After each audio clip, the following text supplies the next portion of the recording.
لوگوں کو جاجنے کا کام تم نے سنبھال لیا، حالانکہ اعمال کو تولنے والا ترازو کسی اور جگہ پر ہے۔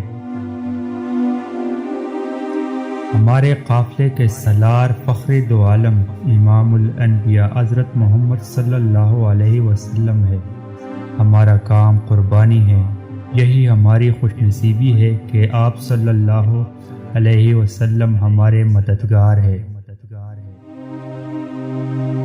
جب بندہ کسی دکھ اور مصیبت میں اللہ سے گلہ کرتا ہے تو اللہ فرماتا ہے اس مصیبت کا گلہ بے جا ہے، یہ مصیبت تو تجھے میری طرف متوجہ کر رہی ہے، تجھے شکوہ تو میری اس نعمت سے ہونا چاہیے جو تجھے مجھ سے دور کر دے۔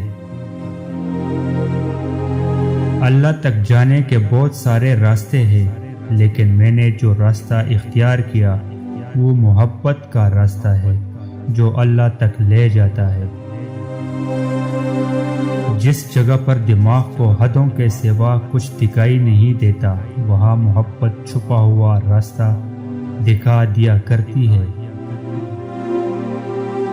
جس کا دل ٹوٹا ہوا ہوتا ہے تو ایسا دل اللہ کی توجہ کھینچتا ہے۔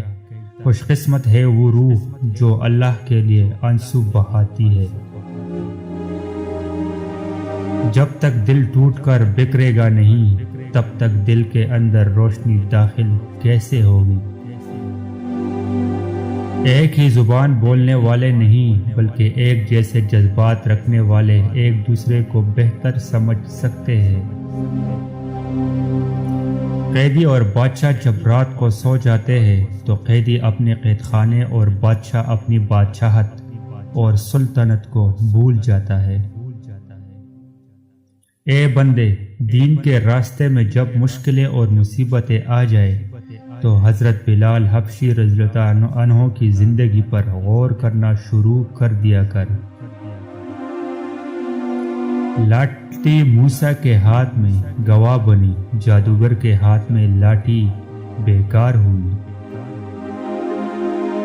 جاہل اور احمق بندے سے کبھی بھی اچھے مشورے کی امید مت رکھو۔ ٹوٹے ہوئے برتن میں جو بندہ پانی پیتا ہے تو سمجھ جاؤ اس کے رزق میں کمی ہو جائے گی۔